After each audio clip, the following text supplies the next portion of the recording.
Let's talk about the loss of Richardson. I know JP here, my partner here, likes to kind of break his ball, saying, he only had 20 catches. You're not really missing that much. But I was impressed with him when he played. I thought he was underutilized. I saw him run lots of different routes for this team. And even if he doesn't have a catch, if he's clearing out, space for guys, that's an impact. And he's a starter. He's one of their best receivers.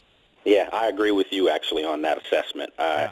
I'm a big Paul Richardson fan, and I definitely think he's been underutilized. And let's face it, and this isn't to throw salt on Alex because I'm an Alex Smith fan myself, but we're talking about a quarterback that's not a gunslinger, and I hope Jay realizes that he can't make him a gunslinger.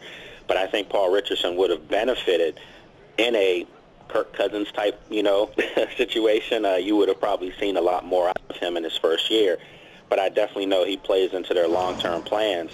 As far as what they have on the roster right now, fortunately for the Redskins, I don't think wide receiver is a position right now that if you lose one person, the wheels fall off, because I'm also a big fan of Mo Harris. And I've been saying for 2-3 years now, when the guy's on the field and he gets ample and we saw that this past weekend, 10 catches, 134 yards. So I think you're going to see a lot more of Mo Harris. I think that he definitely can offset that loss. They'll probably move him to the outside when Jamison Crowder comes back. Hopefully that could be this week. I'm not counting on it, but it could be this weekend. And then, you think of Michael Floyd, who's a veteran, who will get more opportunities now. Josh Doxson obviously has had 2 of his best games as a Redskin the past 2 consecutive weeks.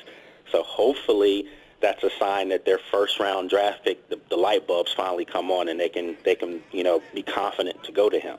And, Lake, another guy that's been underutilized in this offense, even though he leads the team in targets, is Jordan Reed. 53 targets. It's still not enough for what should be one of your primary offensive weapons. He's only found the end zone once, averaging a little over 10 yards per catch. He needs to get more involved, especially with guys like Richardson going down.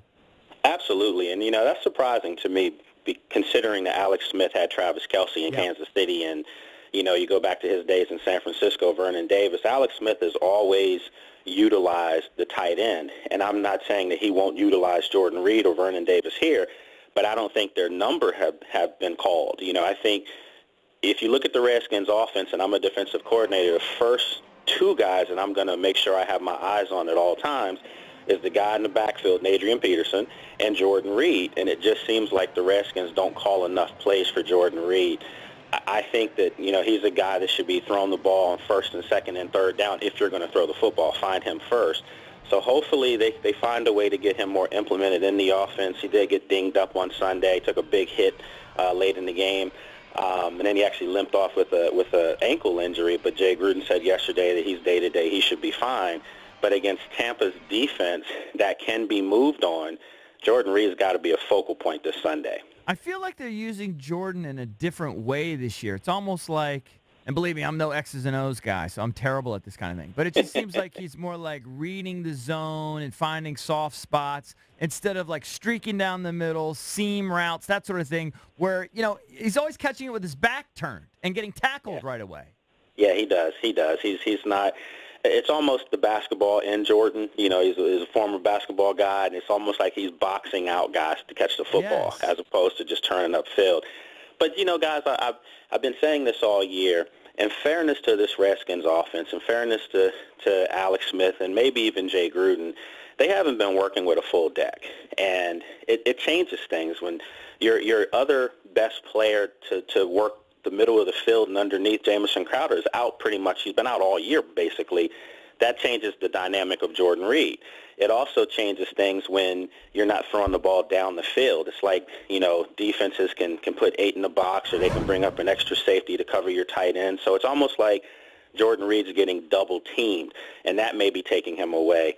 But as I've been also saying, the Redskins coaching staff has to find ways to make adjustments to what other teams' coaches are doing to them. And unfortunately, in their 3 losses, their coaching staff got out-coached. They didn't make adjustments, and that's something that they're going to have to fix if they're going to try to make a playoff run.